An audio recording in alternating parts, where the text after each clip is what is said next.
ನಾರಾಯಣಂ ಸುರಗುರುಂ ಜಗದೇಕನಾಥಂ ಭಕ್ತಪ್ರಿಯಂ ಸಕಲಲೋಕನಮಸ್ಕೃತಂಚ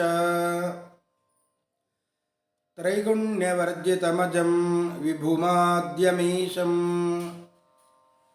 ವಂದೇ ಭವಗ್ನಮಮರಾಸುರಸಿದ್ಧವಂದ್ಯಂ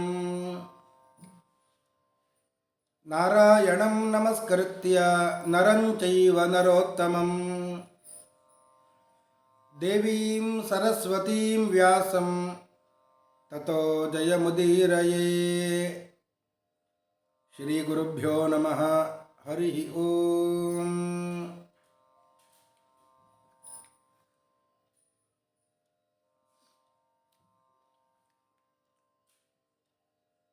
ನಾರದರು ತುಂಬಿದ ಸಭೆಯಲ್ಲಿ ದುರ್ಯೋಧನನಿಗೆ ಉಪದೇಶ ಮಾಡ್ತಾ ಇದ್ದಾರೆ. ಹಠವನ್ನು ಮತ್ತು ಅಹಂಕಾರವನ್ನು ಬಿಡಬೇಕು ಅಂತ.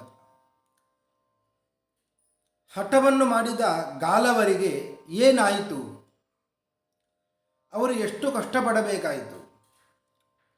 ವಿಶ್ವಾಮಿತ್ರರ ಸೇವೆಯನ್ನು ಮಾಡಿದಾಗ ವಿಶ್ವಾಮಿತ್ರರು ಸಂತುಷ್ಟರಾಗಿ ಎಲ್ಲ ವಿದ್ಯೆಯನ್ನು ಧಾರೆ ಎರೆದು ಕೊಟ್ಟರು.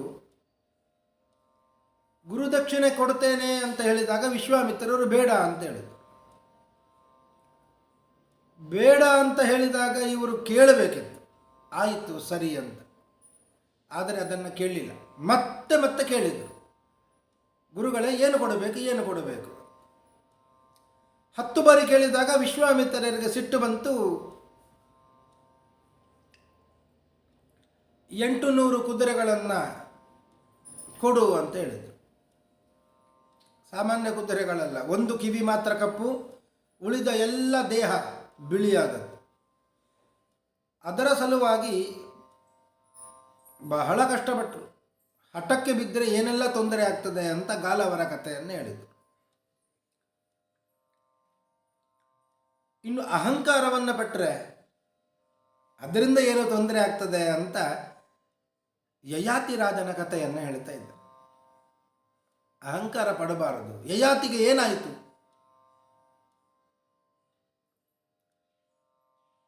ಈ ಯಯಾತಿ ಒಬ್ಬ ಮಗಳನ್ನು ಪಡ್ಕೊಂಡಿದ್ದ, ಮಾಧವಿ ಅಂತ ಅವಳ ಹೆಸರು. ಅವಳನ್ನು ಗಾಲವರಿಗೆ ಕೊಟ್ಟ. ಗಾಲವರು ಬಂದು ಕೇಳಿದ್ರು, ನಿನ್ನಲ್ಲಿ ಬೇಕಾದಷ್ಟು ಸಂಪತ್ತು, ಕುದುರೆಗಳು ಇಲ್ಲ ಇವೆ, ಕೊಡು ಅಂತ. ಅಷ್ಟೆಲ್ಲ ಈಗ ಇಲ್ಲ, ನನ್ನ ಮಗಳನ್ನು ಕೊಡ್ತೇನೆ, ನಿನಗೆ ಉಪಯೋಗ ಆಗ್ತದೆ ಅಂತ ಹೇಳಿದಾಗ ಗಾಲವರು ಅವಳನ್ನು ಪಡ್ಕೊಂಡು ತನ್ನ ಕಾರ್ಯವನ್ನು ಮಾಡಿಕೊಂಡ್ರು. ವಿಶ್ವಾಮಿತ್ರರಿಗೆ ಏನು ಗುರುದಕ್ಷಿಣೆ ಕೊಡಬೇಕಿತ್ತು ಅದೆಲ್ಲವನ್ನು ಕೊಟ್ಟರು. ಈ ಮಾಧವಿಯಿಂದ ಕೆಲಸ ಎಲ್ಲ ಆದಮೇಲೆ ಇನ್ನು ಯಯಾತಿಗೆ ಒಪ್ಪಿಸೋಣ ಅಂತ ಯಯಾತಿಗೆ ಒಪ್ಪಿಸಿದ್ರು. ಯಯಾತಿ ಮತ್ತೆ ಮಾಧವಿಯನ್ನು ಪಡ್ಕೊಂಡ ಮೇಲೆ ಸ್ವಯಂವರ ಮಾಡಬೇಕು ಅಂತ ತೀರ್ಮಾನ ಮಾಡಿದ.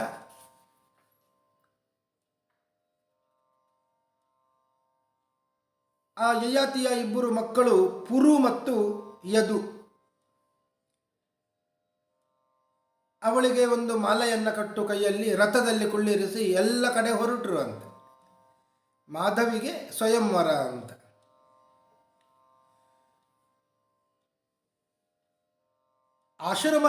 ಆಶ್ರಮದ ಕಡೆಗೆ ಹೋದರು, ವನಕ್ಕೆ ಹೋದರು. ಅಲ್ಲಿ ಎಲ್ಲ ಬೇಕಾದಷ್ಟು ಋಷಿ ಮನೆಗಳು, ರಾಜರು ಎಲ್ಲ ಬೇಟೆಗೆ ಬಂದವರೆಲ್ಲ ಇದ್ದರು. ಅವರೆಲ್ಲ ತಮ್ಮ ತಮ್ಮ ಹೆಸರನ್ನು ಹೇಳಿಕೊಂಡ್ರು. ಯಾರನ್ನು ಕೂಡ ಇವಳು ಒಪ್ಪಲಿಲ್ಲ. ಕೊನೆಗೆ ಆ ವನ ಏನಿದೆ, ಕಾಡು, ಅದನ್ನೇ ಪತಿಯನ್ನಾಗಿ ಸ್ವೀಕಾರ ಮಾಡುತ್ತಾಳೆ.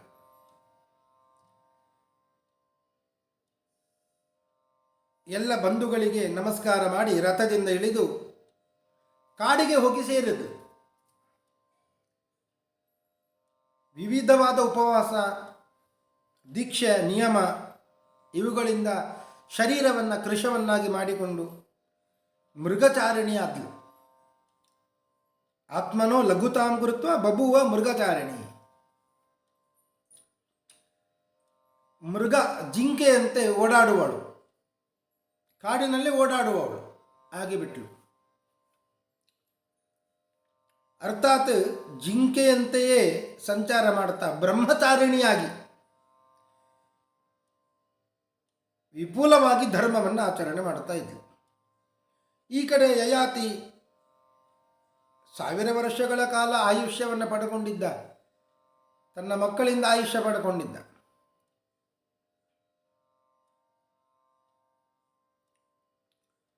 ಕೊನೆಗೆ ಅವನು ಕೂಡ ಕಾಲವಶನಾದ.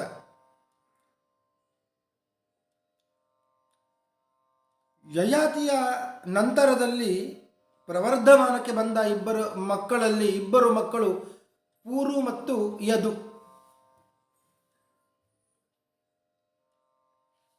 ಅವರು ಚೆನ್ನಾಗಿ ರಾಜ್ಯ ಪರಿಪಾಲನೆ ಮಾಡಿದ್ದರು. ಈ ಯಯಾತಿ ಕಾಲವಶನಾಗಿ ಸ್ವರ್ಗಕ್ಕೆ ಹೋದ.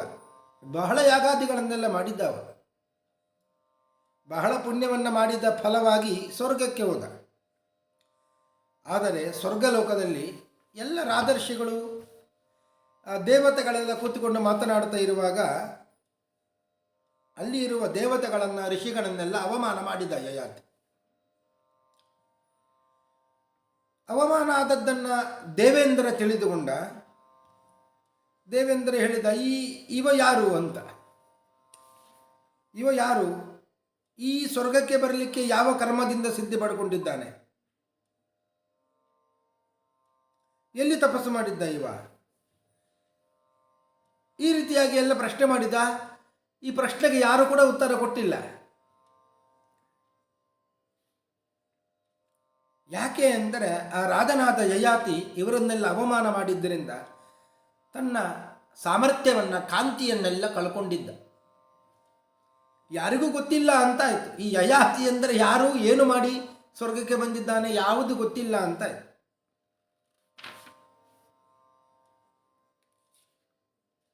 ರಾಜನಿಗೆ ಸ್ವಲ್ಪ ಭಯ ಆಯಿತು. ಏನು ಕೆಟ್ಟದ್ದಾಗಿ ನಾನು ಮಾಡಿದೆ ಅಂತ. ಹೀಗೆ ಚಿಂತೆ ಮಾಡ್ತಾ ಇರುವಾಗಲೇ ಇಂದ್ರ ಹೇಳಿದ, ಸ್ವರ್ಗದಿಂದ ಭೂಲೋಕಕ್ಕೆ ಬೀಳು ನೀನು ಅಂತ ಬೇಡಿಕೊಂಡ. ಹೇಗೂ ಬೀಳುತ್ತೇನೆ, ಪುಣ್ಯ ನಾಶ ಆಯಿತು ನನ್ನದು. ಇರಲಿ, ಒಳ್ಳೆಯವರ ಮಧ್ಯದಲ್ಲಿ ಬೀಳುವಾಗೆ ಅನುಗ್ರಹ ಮಾಡುವಂತ, ಸಜ್ಜನರ ಸಂಘ, ಸಜ್ಜನರ ಬಳಿಯಲ್ಲಿ ಬೀಳುವಾಗೆ ಅನುಗ್ರಹ ಮಾಡುವಂತ ಕೇಳಿಕೊಂಡ. ಇಂದ್ರ ಆಯಿತು ಅಂತ ಹೇಳಿದ. ಅದೇ ಕಾಲದಲ್ಲಿ ನೈಮಿಷ ಎಂಬ ಅರಣ್ಯದಲ್ಲಿ 4 ಜನ ರಾಜಶ್ರೇಷ್ಠರು ಇದ್ದರು. ಅವರು ಯಾಗವನ್ನು ಮಾಡ್ತಾ ಇದ್ದರು, ಇಂದ್ರನನ್ನೇ ಸಂತೋಷಗೊಳಿಸ್ತಾ ಇದ್ದರು. ಆ ಸಂದರ್ಭದಲ್ಲಿ ಈ ಯಯಾತಿ ಅಲ್ಲಿಗೆ ಹೋಗಿ ಬಿದ್ದ. ಯಾರು ಅವರೆಲ್ಲ ಅಂತಾರೆ, ಪ್ರತರ್ದನೋ ವಸುಮನಃ ಶಿಬಿ ರೌಷಿ ನರೋಷ್ಟಕ ವಾಜಪೇಯೇನ ಯಜ್ಞೇನ ತರ್ಪಯಂತೆ ಸುರೇಶ್ವರಂ. ಅವರು ಮತ್ತೆ ಯಾರೂ ಅಲ್ಲ,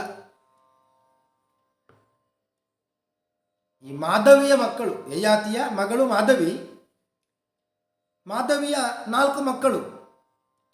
ಗಾಲವರು ಮಾಧವಿಯನ್ನು ಕರ್ಕೊಂಡು ಹೋಗಿ ಹರಿಯಶ್ವ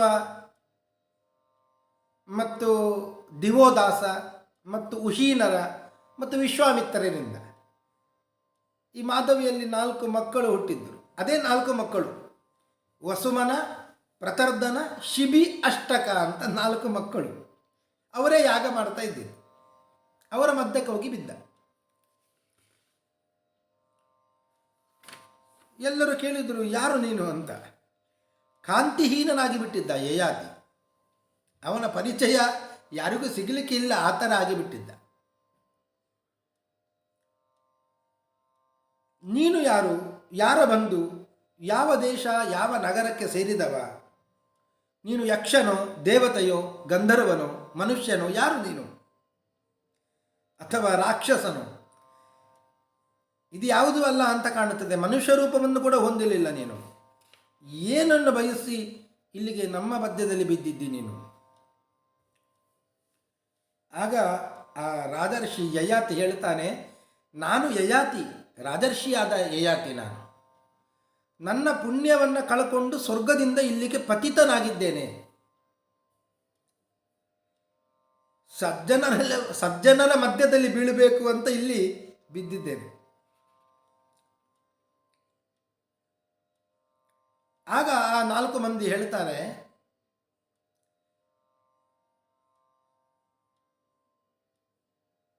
ಸರಿ, ನೀನು ಪುಣ್ಯವನ್ನು ಕಳ್ಕೊಂಡು ಸ್ವರ್ಗದಿಂದ ಬಿದ್ದಿದ್ಯಲ್ಲ, ಈ ಯಾಗದ ಪುಣ್ಯವನ್ನು ನಾವು ಕೊಡ್ತೇವೆ, ನೀನು ಸ್ವರ್ಗಕ್ಕೆ ಏರು. ಯಯಾತಿ ಹೇಳಿದ, ನಾಹಂ ಪ್ರತಿಗ್ರಹಧನೋ ಬ್ರಾಹ್ಮಣ ಕ್ಷತ್ರಿಯೋ ಹ್ಯಹಂ ನತಮೇ ಪ್ರವಣ ಬುದ್ಧಿ ಪರಪುಣ್ಯ ವಿನಾಶನೆ. ಎಂತಹ ಮಾತು! ಕ್ಷತ್ರಿಯ ವೀರ ಯಯಾತಿ ಅಂದರೆ ಯಾರಿಗಾದರೂ ಕೊಟ್ಟು ಮಾತ್ರ ಗೊತ್ತು ಅವನಿಗೆ. ಕ್ಷತ್ರಿಯರ ಧರ್ಮವೇ ಹಾಗೆ, ಪಡೆದುಕೊಂಡು ಗೊತ್ತಿರುವುದಿಲ್ಲ ಅವರಿಗೆ, ಕೊಟ್ಟು ಗೊತ್ತಿರುತ್ತದೆ. ಅವ ಹೇಳಿದ, ಪ್ರತಿಗ್ರಹವನ್ನು ಮಾಡಿ ಧನವನ್ನು ಸಂಪಾದಿಸುವ ಬ್ರಾಹ್ಮಣ ನಾನು ಅಲ್ಲ, ನಾನು ಕ್ಷತ್ರಿಯ. ಇನ್ನೊಬ್ಬರ ಪುಣ್ಯವನ್ನು ನಾನು ತೆಗೆದುಕೊಳ್ಳುವುದಿಲ್ಲ, ನನಗೆ ಇಷ್ಟವಿಲ್ಲ ಅಂತ ಹೇಳಿದ. ಇಷ್ಟು ಹೇಳುವಾಗಲೇ ಅಲ್ಲಿಗೆ ಒಬ್ಬಳು ಬಂದಳು. ಏತಸ್ಮಿನ್ನೇವ ಕಾಲೇತು ಮೃಗಚರ್ಯಾ ಕ್ರಮಾಗತ.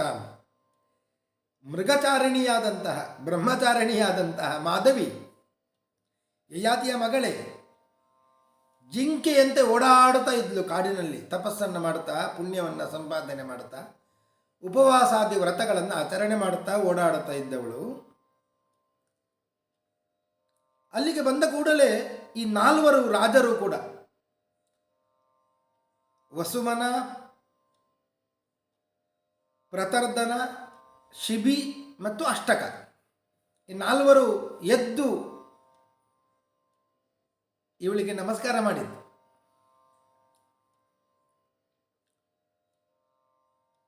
ಯಾವ ಉದ್ದೇಶದಿಂದ ಇಲ್ಲಿಗೆ ಬಂದಿದ್ದಿ? ನಾವೆಲ್ಲ ನಿನ್ನ ಮಕ್ಕಳು, ಏನಾಗಬೇಕು ಆಜ್ಞೆ ಮಾಡು. ಮಾಧವಿ ಸಂತೋಷ ಆಯಿತು. ಮಾಧವಿಗೆ ಸಂತೋಷದಿಂದ ಅವರನ್ನೆಲ್ಲ ಸಮಾಧಾನ ಪಡಿಸಿ ಯಯಾತಿಯ ಬಳಿಗೆ ಬಂದು ನಮಸ್ಕಾರ ಮಾಡಿದ್ದು. ತನ್ನ ತಂದೆ ಯಯಾತಿ.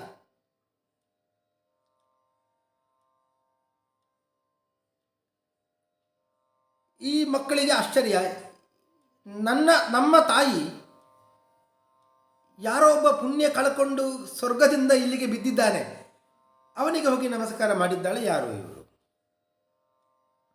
ಆಗ ಮಾಧವಿ ತನ್ನ ಮಕ್ಕಳ ತಲೆಯನ್ನು ಸವರಿಸಿಕೊಂಡು ಸಮಾಧಾನ ಪಡಿಸ್ತಾ ಹೇಳ್ತಾ ಇದ್ದಾಳೆ,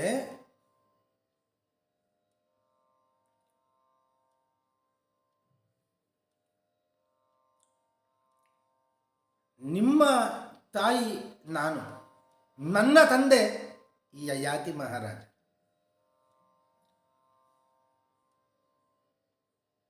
ನೀವೆಲ್ಲ ಈ ಯಯಾತಿಯ ದೌಹಿತ್ರರು, ನೀವು ಮಗಳ ಮಕ್ಕಳು.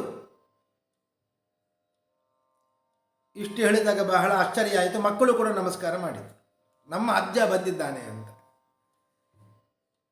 ಮಾಧವಿ ಹೇಳ್ತಾಳೆ, ತಂದೆ ಪುಣ್ಯವನ್ನು ಸ್ವೀಕಾರ ಮಾಡುವುದಿಲ್ಲ ಅಂತ ಹೇಳಬೇಡಿ, ಬೇರೆ ಯಾರೋ ಕೊಟ್ಟರೆ ಸ್ವೀಕಾರ ಮಾಡಬೇಡಿ. ಮಗಳ ಮಕ್ಕಳು ದೌಹಿತ್ರರು, ಅವರು ಕೊಟ್ಟರೆ ಸ್ವೀಕಾರ ಮಾಡಬಹುದು.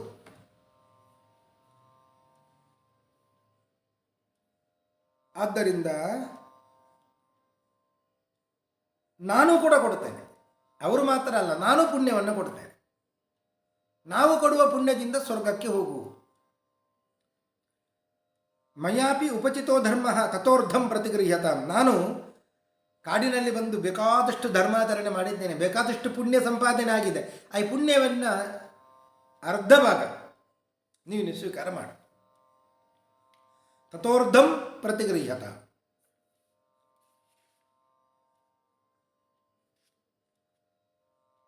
ಇವರು ಕೂಡ ನನ್ನ ಮಕ್ಕಳು, ನಿನ್ನ ದೌಹಿತ್ರರು,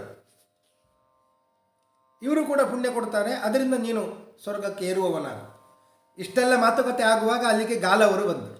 ಅಕಸ್ಮಾತ್ತಾಗಿ ಬಂದವರು ಗಾಲವರು.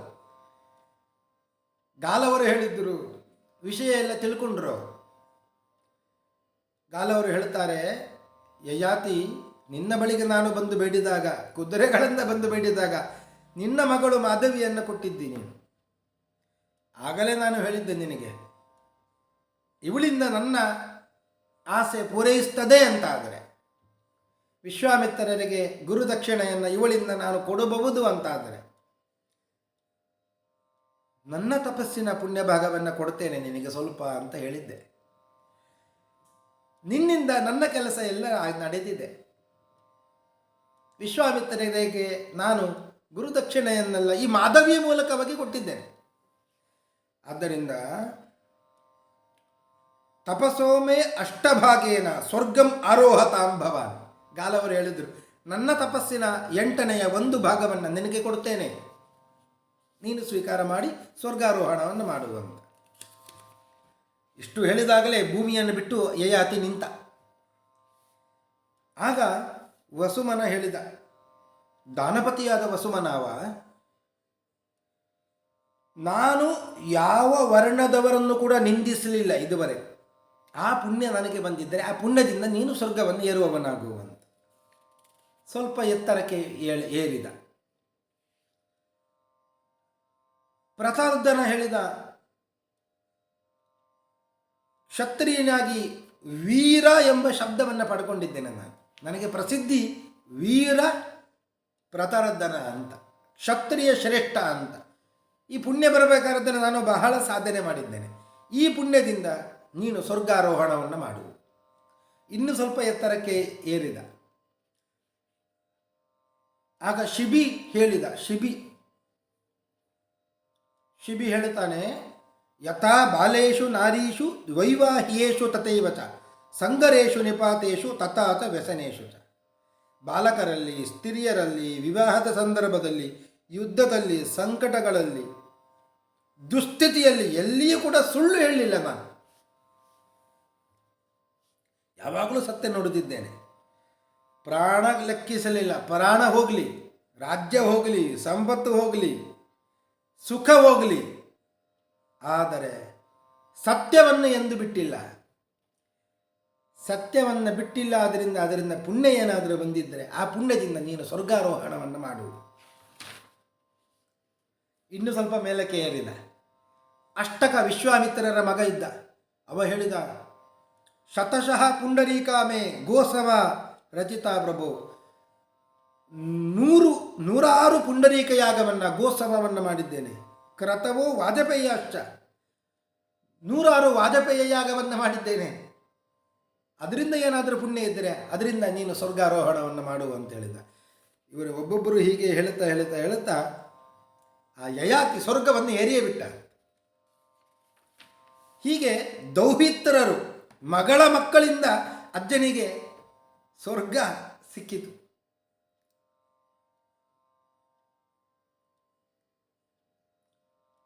ತಮ್ಮ ಮಕ್ಕಳೇ ಸ್ವರ್ಗಕ್ಕೆ ಕಾರಣ ಆಗಬೇಕು ಅಂತ ಇಲ್ಲ, ಮಗಳ ಮಕ್ಕಳು ಕೂಡ ಸ್ವರ್ಗಕ್ಕೆ ಕಾರಣ ಆಗ್ತಾರೆ. ಹೀಗೆ ಸ್ವರ್ಗಕ್ಕೆ ಹೋದ ಮೇಲೆ ಬ್ರಹ್ಮದೇವರು ಮತ್ತು ಯಯಾತಿ ಸಂಭಾಷಣೆ ಮಾಡಿಕೊಳ್ತಾ ಇದ್ದಾರೆ. ಯಯಾತಿ ಬ್ರಹ್ಮದೇವರಲ್ಲಿ ಕೇಳಿದ,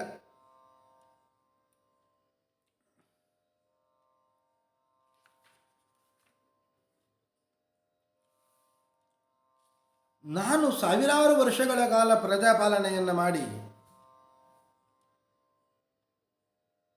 ಬೇಕಾದಷ್ಟು ಪುಣ್ಯ ಸಂಪಾದನೆ ಮಾಡಿ ಸ್ವರ್ಗಕ್ಕೆ ಬಂದಿದ್ದೆ. ಆದರೆ ಯಾವ ಕಾರಣದಿಂದ ನಾನು ಸ್ವರ್ಗದಿಂದ ದೂಡಲ್ಪಟ್ಟೆ? ಬ್ರಹ್ಮದೇವರು ಹೇಳಿದ್ರು ಅಂತ. ಅಭಿಮಾನೇನ ರಾಜೇಂದ್ರ ಧಿಕೃತ ಸ್ವರ್ಗವಾಸಿಭಿ. ನಿನ್ನ ಅಭಿಮಾನ ನನಗೆ ಕಾರಣ ಆಯಿತು. ಅಭಿಮಾನ ಅಂದರೆ ಅಹಂಕಾರ. ಎಲ್ಲರೂ ಕೂತ್ಕೊಂಡು ಸ್ವರ್ಗದೊಳಕದಲ್ಲಿ ಮಾತನಾಡ್ತಾ ಇರುವಾಗ ಯಾರು ಪುಣ್ಯ ಸಂಪಾದನೆ ಹೆಚ್ಚು ಮಾಡಿದವರು ಅಂದಾಗ, ಯಾರು ಹೆಚ್ಚು ಯಾಗಾದಿಗಳನ್ನು ಮಾಡಿದವರು ಅಂದಾಗ ಯಯಾತಿ ಹೇಳ್ತಾನೆ, ನನ್ನಷ್ಟು ಯಾಗ ಮಾಡಿದವರು ಯಾರಿದ್ದಾರೆ? ನನ್ನಷ್ಟು ದಾನ ದಕ್ಷಿಣೆಯನ್ನು ಕೊಟ್ಟವರು ಯಾರಿದ್ದಾರೆ? ನನ್ನಷ್ಟು ಧರ್ಮಕರ್ಮಗಳನ್ನು ಆಚರಿಸಿದವರು ಯಾರಿದ್ದಾರೆ ಅಂತ ಹೇಳಿಬಿಟ್ಟ. ಇದು ಸಾಕಾಯಿತು. ಸ್ವರ್ಗದಿಂದ ಪತಿತನಾದ, ಪುಣ್ಯ ಎಲ್ಲ ಹ್ರಾಸ ಆಯಿತು. ಬ್ರಹ್ಮದವರು ಹೇಳುತ್ತಾರೆ, ಯಾವುದನ್ನು ಬೇಕಾದರೆ ಮಾಡು, ಧರ್ಮಕರ್ಮಗಳನ್ನು ಹೇಳಿಕೊಂಡು ತಿರುಗಾಡಬೇಡ, ಅಹಂಕಾರ ಪಟ್ಟುಕೊಳ್ಳಬೇಡ. ನಾನು ಮಾಡಿದೆ, ನನ್ನಿಂದಾಯಿತು, ನಾನು ನಾನು ನಾನು ಅಂತ ಹೇಳ್ತಾ ಬರಬೇಡ. ಯಯಾತಿ ಅಹಂಕಾರ ಪಟ್ಟ, ಪುಣ್ಯದಿಂದ ರಾಸನಾದವನಾಗಿ ಕೆಳಗೆ ಬಿತ್ತು. ಬ್ರಹ್ಮದೇವರು ಹೇಳ್ತಾರೆ, ನಿನಗಿಂತ ಉತ್ತಮ, ನಿನಗಿಂತ ಮಧ್ಯಮ, ನಿನಗಿಂತ ಅಧಮ ಯಾರಿದ್ದಾರೆ ಯಾರನ್ನು ಕೂಡ ಅವಮಾನ ಮಾಡಬಾರದು. ಯಾರು ಅಹಂಕಾರವನ್ನು ಸುಟ್ಟು ನಿರಹಂಕಾರಿಗಳು ಆಗಿರುತ್ತಾರೋ ಅವರ ಪುಣ್ಯ ಎಂದೂ ನಾಶ ಆಗುವುದಿಲ್ಲ. ಈ ಕಥೆಯನ್ನು ನಾರದರು ಆ ಸಭೆಯಲ್ಲಿ ಹೇಳಿದರು. ಹೇಳಿ, ಏಷ ದೋಷೋಭಿಮಾನೇನ ಪುರಾ ಪ್ರಾಪ್ತೋ ಯಯಾತಿನ ನಿರ್ಬಧ್ನತಾತಿ ಮಾತ್ರಂಚ ಗಾಲವೇನ ಮಹೀಪತೆ. ದುರ್ಯೋಧನ ಕೇಳು, ಗಾಲವರು ಹಠ ಮಾಡಿ ಕಷ್ಟಪಟ್ಟರು. ಯಯಾತಿ ಅಹಂಕಾರದಿಂದ ಸ್ವರ್ಗದಿಂದ ಪತಿತನಾದ. ಆದ್ದರಿಂದ ಸಮೃದ್ಧಿಯನ್ನು ಬಯಸುವವರು ಒಳ್ಳೆಯ ಮಾತನ್ನು ಕೇಳಬೇಕು, ಅಹಂಕಾರ ಪಡಬಾರದು, ಹಠ ಮಾಡಬಾರದು. ತಸ್ಮಾತ್ ತ್ವಮಪಿ ಗಾಂಧಾರೆ ಮಾನಂ ಕ್ರೋಧಂ ಚ ವರ್ಜಯ. ನೀನು ಕೂಡ ಅಹಂಕಾರವನ್ನು, ಕ್ರೋಧವನ್ನು, ಹಠವನ್ನು ಬಿಡು. ಪಾಂಡವರ ಜೊತೆ ಸಂಧಿಯನ್ನು ಮಾಡಿಕೋ. ಸಂಧತ್ಸ್ವ ಪಾಂಡವೈ ವೀರ ಸಂರಂಭಂ ತ್ಯಜ ಪಾರ್ಥಿವ. ಸಮರ್ಥೈ ವಿಗ್ರಹಂ ಕೃತ್ವ ವಿಷಮಸ್ತ ಭವಿಷ್ಯಸಿ. ಬಲಿಷ್ಠರ ಜೊತೆಯಲ್ಲಿ ಯುದ್ಧ ಮಾಡ್ತೇನೆ ಅಂತ ಹೋಗಬೇಡ. ಇಷ್ಟೆಲ್ಲ ಇವರೆಲ್ಲ ಹೇಳ್ತಾ ಇದ್ದಾರೆ. ಪರಶುರಾಮರು ಹೇಳಿದ್ರು, ಕಣ್ಣುವರು ಹೇಳಿದ್ರು, ನಾನು ಕೂಡ ಹೇಳ್ತಾ ಇದ್ದೇನೆ. ನಮ್ಮ ಮಾತನ್ನೆಲ್ಲ ಕೇಳು, ಅವರಿಗೆ ಸೇರಬೇಕಾದ ರಾಜ್ಯವನ್ನು ಕೊಟ್ಟು ಬಿಡು, ಅಹಂಕಾರ ಪಡಬೇಡ. ಈ ರೀತಿಯಾಗಿ ಕೃಷ್ಣನ ಮಾತಿಗೆ ಅನುಗುಣವಾಗಿ ಇವರೆಲ್ಲ ಉಪದೇಶ ಮಾಡಿದ್ರು ದುರ್ಯೋಧನನಿಗೆ. ಮುಂದೆ ದುರ್ಯೋಧನ ಏನು ಮಾಡಿದ ಅಂತ ನೋಡೋಣ ಅಂತ ಹೇಳ್ತಾ ಇವತ್ತಿನ ಉಪನ್ಯಾಸವನ್ನು ಮುಗಿಸ್ತಾ ಇದ್ದೇನೆ. ಶ್ರೀ ಕೃಷ್ಣ ಅರ್ಪಣಮಸ್ತು.